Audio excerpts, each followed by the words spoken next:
은혜 받을 하나님의 말씀은 여호수아 1장 1절에서부터 9절까지 말씀입니다.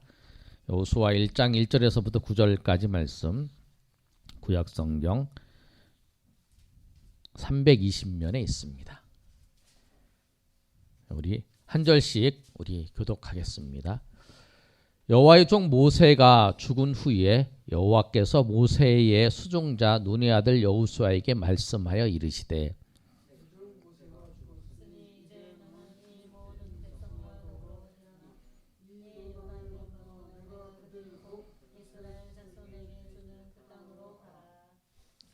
내가 모세에게 말한 바와 같이 너희 발바닥으로 밟는 곳은 모두 내가 너희에게 주었으니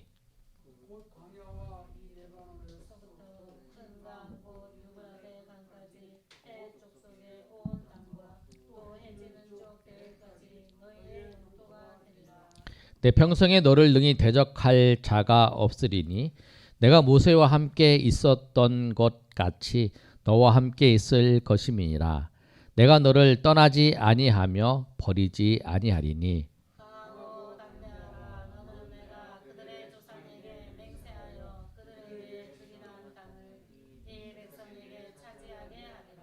오직 강하고 극히 담대하여 나의 종 모세가 내게 명령한 그 율법을 다 지켜 행하고 우로나 좌로나 치우치지 말라. 그리하면 어디로 가든지 형통하리니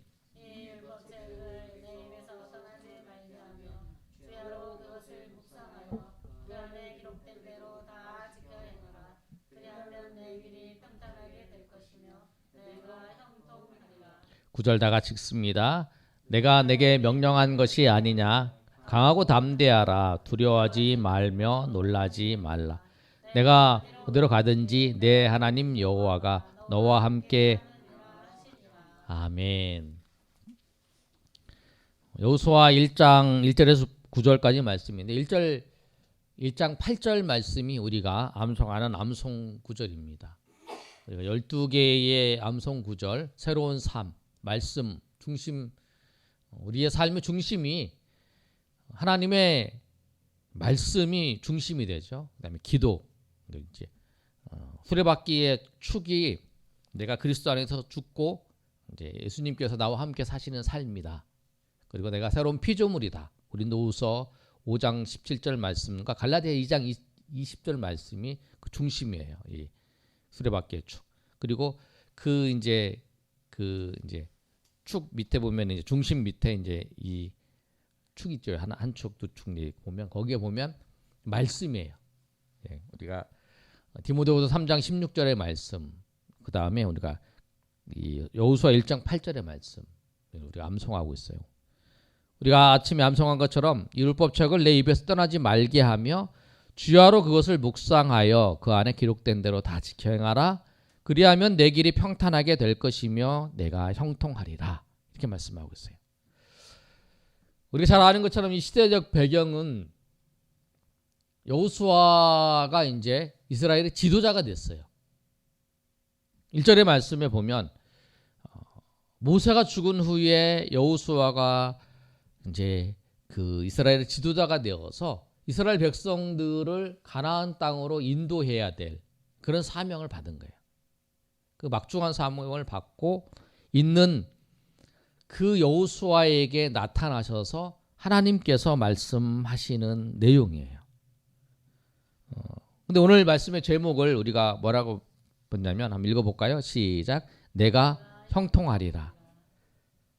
8절에 있는 말씀 하반절에 내가 형통하리라 말씀하고 있어요. 근데 형통이라는 것이 내가 잘 되는 거, 내가 바라고 원하는 것을 이루어지는 거, 그리고 내가 이 세상에서 잘 되는 거, 그것이 형통이 아니라 하나님께서 말씀하시는 형통은 하나님께서 약속하신 그 약속을 이루어지는 거예요. 그거예요. 오늘 1장 1절에서 9절까지 말씀을 보면 여호수아에게 나타나셔서 하나님께서 뭐라고 말씀하셨냐면 제일 먼저 1절에 보면 여호수아에게 나타나셔서 말씀을 했다고 시작을 하잖아요. 그러고 난 다음에 2절의 말씀이 이렇게 시작을 합니다. 모세가 죽었으니 너는 백성을 데리고 내가 그들 곧 이스라엘 자손에게 주는 그 땅으로 가라. 그 말씀하는 거예요. 약속을 하나님께서 말씀하신 거예요. 내가 너희들에게, 이 민족에게, 이스라엘 백성들에게 가나안 땅을 주겠다고 한 그 약속의 말씀을 가지고 가라라고 하는 거예요.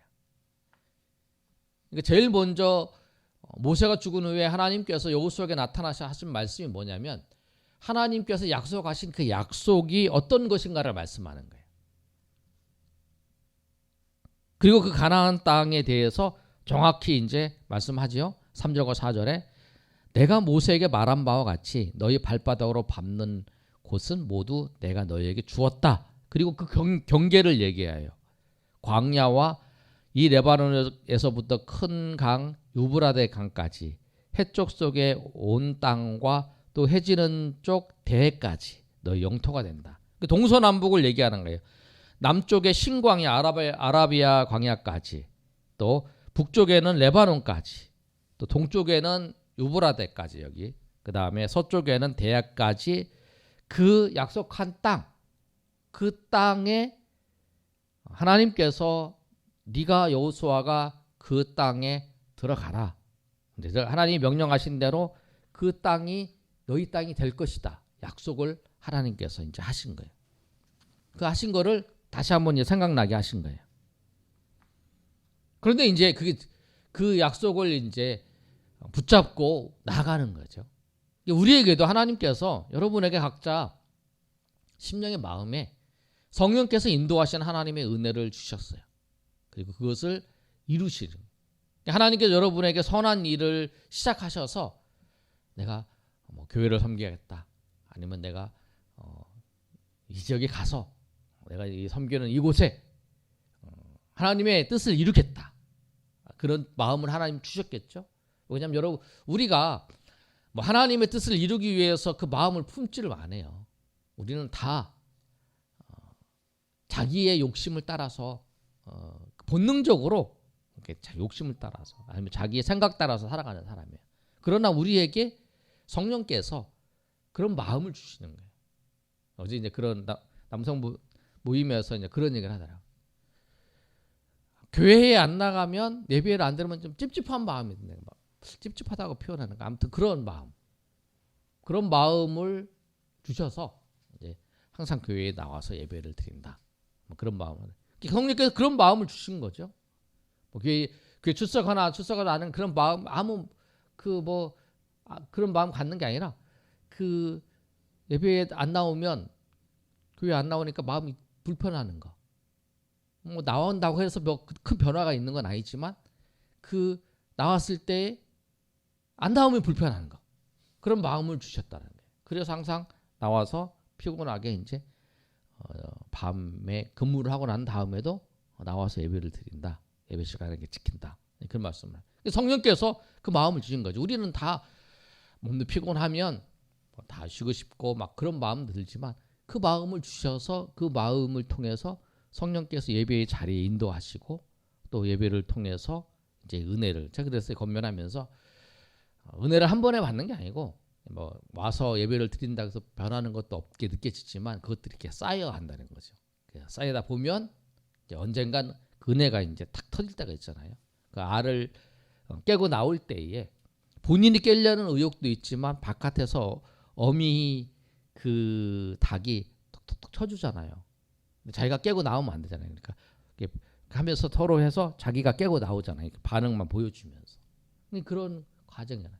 성령께서 그렇게 하신다는 거죠. 오늘 이 여호수아에게 하나님의 약속을, 그게 우리에게 주신 약속이죠. 아주 그 사람에 맞게 하나님께서, 어린아이에게는 믿음이 자라는 것에 따라서 하나님이 이제 그 사람에 따라서 다 그 은혜를 베풀어 준 게 다르죠. 그래서 이제 조금씩 처음에 이제 신앙생활 하면서 예배의 자리를 지키는 거에 관심을 갖는 거죠. 그렇게 그렇게 하다가 조금 있으면 이제 하나님의 나라를 위해서 이제 염려하고, 하나님의 뜻을 위해서 이제 찾고, 그렇게 하는 것을 믿음이 성장해 나가는 거죠. 오늘 여호수아에게도 이제 하나님께서 그렇게 하셨어요. 나타나셔서 이제 하나님께 말씀하실 때에 제일 먼저 약속에 대해서 말씀하시는 거예요. 그 다음에 이제 그 여호수아에게 하나님이 그 약속에 대해서 정확히 말씀하시고 난 다음에 1장 5절에서 9절까지의 중요한 단어가 뭐냐면 하나님이 너와 함께 하신다고 하는 단어예요. 5절에 보면 이렇게 시작해요. 약속을 하고 그 약속으로 내가 어떻게 이룰까 고민하고 있는 여호수아에게 하나님이 이렇게 말씀하십니다. 5절 읽어볼까요? 시작. 내 평생에 너를 능히 대적할 자가 없으리니 내가 모세와 함께 있었던 것 같이 너와 함께 있을 것임이니라. 내가 너를 떠나지 아니하며 버리지 아니하리니. 이 약속에 대해서 말씀을 했죠. 네가 이루어야 될 걸 뭐냐면 내가 너희에게 준다고 약속한 그 땅을 이룬다는 거예요. 그리고 그 땅의 경계가 어디다. 그걸 말씀한 거예요. 네가 준다고 하는 땅, 내가 준다고 하는 그 땅이 어디다 라고 얘기하고 한 다음에 하나님께서 뭐라고 말씀하시냐면 내가 너와 함께 할 것이다. 그러잖아요. 모세야 5절에 내 평생에 너를 능히 대적할 자가 없을 것이다. 내가 모세와 함께 했던 것 같이 너와 함께 할 것이다. 내가 너를 떠나지도 아니하고 버리지도 아니하실 것이다. 하나님이 우리 가운데 마음을 주셔서 계획한 것들, 선한 일을 계획한 것들, 하나님이 그 마음을 주셔서 또 그것을 약속한 것은 하나님이 이루신다는 거예요. 하나님 함께 하셔서 이루시는 거예요. 여호수아에게 하나님 뭘 말씀하셨냐면 약속에 대해서 얘기를 하셨고 그 다음에 그 약속을 이루는 과정 속에 내가 너와 함께 할 것이다라는 거예요. 여호수아가 내가 이걸 어떻게 할까? 아니야. 하나님이 내가 너와 함께 한다. 염려하지 말라. 두려워하지 말라. 그래서 여호수아에게 그러잖아요. 두려워하지 말라라고 얘기하면서 너와 함께 하실 거죠. 그리고 9절의 이제 말씀에도 내가 내가 명령하는 것이 아니냐. 강하고 담대하라. 두려워하지 말며 놀라지 말라. 그 다음에도 내가 어디에 가든지 내 하나님 여호와가 너와 함께 하시니라. 그러니까 함께 하시니라고 하는 말씀을 2번 이렇게 강조하시는 거예요. 하나님 우리와 함께 하신다. 우리가 꼭 기억할 건 뭐냐면 하나님 우리와 함께 하신다라고 하는 사실. 여호수아에게 하나님이 말씀하셔서 너와 함께 하신다라고 하시는 말씀처럼 우리가 형통하게 되는 이유는 뭐냐면 내가 잘해서가 아니에요. 하나님이 함께 하시기 때문에. 그리고 그 하나님이 함께 하심을 통해서 하나님이 우리를 통해서 이루시려고 하는 것을 이루시는 거예요. 그렇기 때문에 형통한 거예요, 우리가. 아멘. 우리 형통한 이유는 그거예요. 내가 지금의 상황 속에 형통한 게 아니라 하나님께서 말씀하시고 하나님께서 우리와 함께 하시고 그리고 그 하나님께서 우리를 통해서 이루시기 때문에 그 이루어지는 그것이 형통하게 돼요. 그런데 그 과정 속에서 우리가 가져야 될 마음이 있어요. 뭐냐면 여호수아에게 하나님께서 3번의 격려를 하셨어요. 뭐라고 격려를 하시면서 그가 하나님께 여호수아에게 말씀하냐면 6절의 말씀을 보면 이렇게 첫 번째 격려인데요. 6절에 강하고 담대하라라고 말씀을 했어요. 강하고 담대하라. 두 번째도 7절의 말씀이에요. 우리 한번 읽어볼까요? 7절 상반절 말씀 시작. 오직 강하고 극히 담대하여. 강하고 담대하라고 두 번째 권면하는 거예요. 세 번째에도 강하고 담대하라고 말씀하셨어요. 9절의 말씀이죠. 9절 한번 읽어볼까요? 시작. 내가 내게 명령한 것이 아니냐. 강하고 담대하. 두려워하지 말며 놀라지 말라. 그러니까 강하고 담대하라는 거예요. 그러니까 하나님의 약속을 붙잡고 그 약속대로 이루어가는 과정 속에서 강하고 담대하라. 강하고 담대하라. 그게 우리예요. 하나님의 약속을 붙잡고 하나님의 약속을 붙잡고 나갈 때에 우리가 가져야 될 그 마음은 강하고 담대한 마음. 그리고 그 하나님께서 그 약속을 이루실 거라고 하는 거예요. 그런데 이 과정 속에서 우리가 꼭 해야 될 일이 있는 거죠. 마음만 강하고 담대하고 하나님 약속만 붙잡고 나가면 된다. 그게 아니에요. 그러니까 우리가 생각할 때 하나님의 약속을 믿고 우리의 마음이 강하고 담대하게 나가면 된다. 그게 아니라 오늘 7절, 8절이 두 번째 그 권면의 말씀인데 거기 아주 중요한 말씀을 하잖아요. 7절에 오직 강하고 극히 담대하여 나의 종 모세가 내게 명령한 그 율법을 다 지켜 행하고 우로나 좌로나 치우치지 말라. 그리하면 어디로 가든지 형통하리니. 이렇게 말씀하고 있어요. 아주 중요한 말씀이 뭐냐면 이 율법책을 지키고 율법책을 행하라고 하는 거예요. 좌우로 치우치지 말고. 중요한 게 그거예요. 우리가 하나님의 약속을 이루기 위해서 우리가 하나님의 약속을 붙잡고 강하고 담대한 마음으로 우리가 행해야 될 것이 무엇이냐면 하나님의 약속을 붙잡고 그 말씀을 따라서 그 율법책의 말씀대로 행하는 거라는 거예요. 8절에도 말씀에도 우리가 그러잖아요. 우리가 형통하기 위해서 해야 될 것이 뭐냐면 8절에 율법책을 내 입에서 떠나지 말게 하며라고 말씀하고 있어요. 이 말씀을 율법책의 말씀을 내 입에서 떠나지 말게 하라는 거예요. 내가 항상 읽으라는 거죠.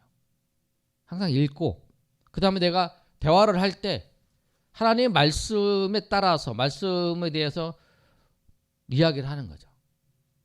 말씀으로 권면을 하든지 아니면 말씀에 대해서 서로 이 말씀의 뜻이 무엇인가, 이 말씀을 통해서 우리가 내 삶에서 어떻게 살아야 될 것인가, 하나님 말씀을 따라서 우리가 어떻게 살아야 될 것인가, 그거에 대해서 이야기를 하는 거죠. 그 이야기를 하는 거예요, 계속. 그리고 주야로 그것을 묵상하는 거예요. 하나님 말씀을 지키는 것이 어떻게 해서 하나님 말씀을 지켜야 될 것인가, 그것을 생각을 하는 거예요. 이 말씀인데 하나님이 말씀을 주셨는데 오늘 우리가 주신 말씀이 너희는 세상의 빛이다. 그럼 내가 이번 한 주간 살면서 내가 세상의 빛으로 내가 살려면, 내가 빛의 사명을 감당해야 되려면 어떻게 해야 되나? 내가 지금 학교에서, 내가 직장에서 내가 정말 빛으로서의 삶을 살아가고 있는가? 그 생각을 해보는 거예요. 내가 정말 빛으로 사명을 내가 정말 말 아래에 그 등불을 켜서 그렇게 두고 숨겨놓고 살고 있지 않는지, 내 삶이 정말 그렇게 살고 있지 않는가? 그 생각을 해보는 거예요. 정말 주님이 빛으로 살라 그랬는데 내가 정말 빛으로 살고 있는가? 내가 오히려 내가 어둠과 똑같은 그 모습이 아닌가? 그 묵상을 하면 생각을 하는 거죠. 내가 정말 그렇게 살고 있는가? 우리 모임 어제 이제 우리 첫 번째 남성 모임에서 그런 얘기도 하시더라고. 자기는 이제 항상 밥 먹을 때 항상 기도를 하면서 자기 잘못한 것도 생각나면서 이렇게 기도를 한다고 하더라고. 우리가 항상 그러잖아요. 우리 삶을 보면서 비춰보는 거죠. 내가 정말 하나님 앞에 잘 살고 있는지, 그리고 하나님 앞에 이건 잘못한 거다 그러면 잘못한 거를 고백하는 거죠. 그게 이제 특별하게 기도의 시간을 내서 하든지 아니면은 그 밥 먹을 때라도 이제 기도할 때 눈 감고 일하는 이 사람들을 같이 이제 먹을 때라도 같이 눈 감고 기도하면서 내가 정말 그 말하는 거나 행동하는 것 중에서 하나님이 보시기에 기뻐하지 않는 모습이 어떤 건가? 그럼 내가 그렇지 않도록 하나님 나를 붙잡아 주시고 날 용서해 주시고 그렇게 살게 해달라고. 그처럼 자꾸 나의 삶을 그 말씀을 따라서 묵상을 하는 거예요. 생각을 하는 거예요. 그래야 내 삶이 비춰지는 거예요. 알게 되는 거죠. 그러고 난 다음에 우리가 그렇게 하는 거, 입에서 떠나지 않게 하고 그 다음에 묵상을 하는 그 이유가 뭐냐면 8절 하반절에 있잖아요. 그 안에 기록된 대로 다 지켜 행하기 위해서라는 거예요. 우리가 하나님 말씀을 듣는 이유가 뭐냐? 우리가 하나님의 말씀을 묵상하는 이유가 뭔가? 우리가 하나님의 말씀을 그 입에서 떠나지 않게 하는 이유가 뭔가? 그 이유는 다른 게 아니에요. 내가 말씀을 다른 사람보다 더 안다. 내가 하나님 말씀을 너무 잘한다. 그게 아니라 그게 문제가 아니라 하나님 말씀을 지키는 것이 주 목적이라는 거예요. 하나님 말씀을 지키는 거. 우리가 말씀을 듣는 이유, 설교 시간을 듣고 또 우리가 이제 말씀을 읽고 하는 그 이유가 뭐냐? 묵상하는 이유가 뭐냐면 지키기 위해서라는 거예요. 지키기 위해서. 하나님 말씀을 지킬 때에 하나님께서 우리에게 주시는 그 은혜가 무엇이냐면 그리하면 써 있잖아요. 내 길이 평탄하게 될 것이다. 평탄하게 되는 거 뭐냐면 길이 이렇게 이런 거죠. 우둘툴툴하게 된 거죠. 이렇게. 그런데 내가 길을 평탄하게 만들 수가 없어요. 우리 인생길에 유들이 이렇게 굴곡이 있는 인생길을 평탄하게 할 수가 없어요. 평탄하게 하는 거는 누가 하냐? 하나님이 하시는 거예요. 내 길을. 그래서 많은 사람들이 고백을 하잖아요. 내가 눈 뜨고 하나님 앞에 기도했더니 하나님께서 그 일을 평탄하게 다 알아서 정리해 주셨다. 그런 얘기를 하잖아요. 내가 그걸 머리 쓰고 고민하고 내가 걱정한다고 해서 안 돼. 그래서 그 마태복음에서 그렇게 말씀하시잖아요. 주님이 네가 염려함으로 한 자를 키를 키울 수 있느냐? 없다라는 거죠. 오히려 우리가 걱정하면 걱정할수록 우리가 더 염려에 빠지는 거죠. 스트레스 받는 거죠. 질병이 생기는 거죠. 우리가 염려함으로 더 질병이 생겨요. 그 염려하지 말고 하나님께 맡기는 거죠.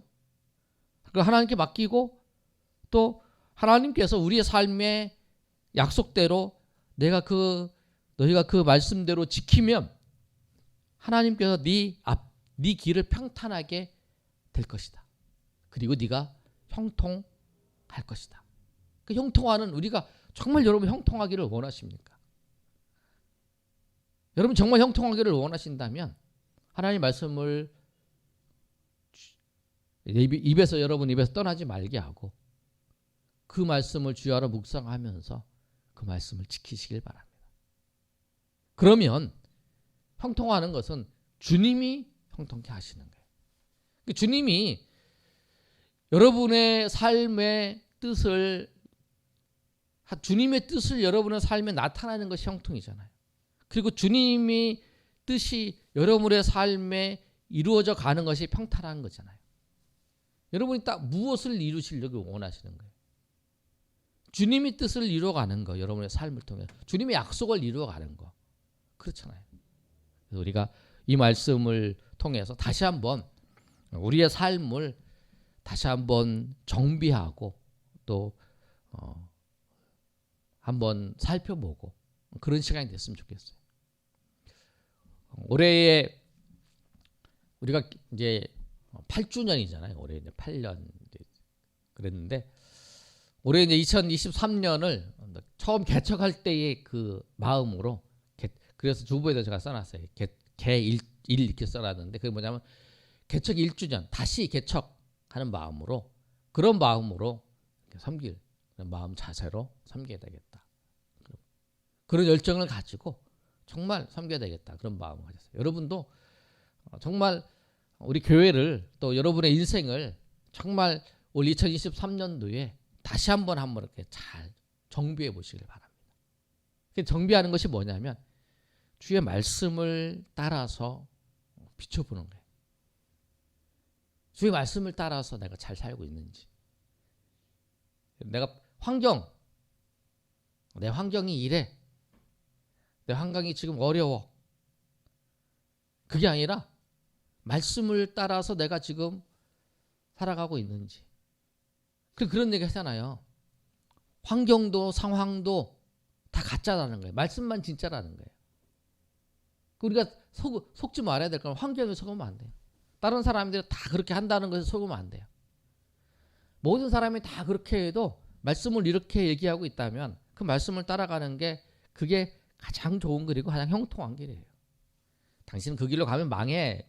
그거는 100번 망하는 길이야. 그래도 그 길로 가는 게 형통한 길이에요. 누가 그러잖아요. 예전에 그런 얘기잖아요. 사업하는 사람이 세금을 다 내고 사업해봐. 그 성공하는 사람이 어디 있어? 망하지.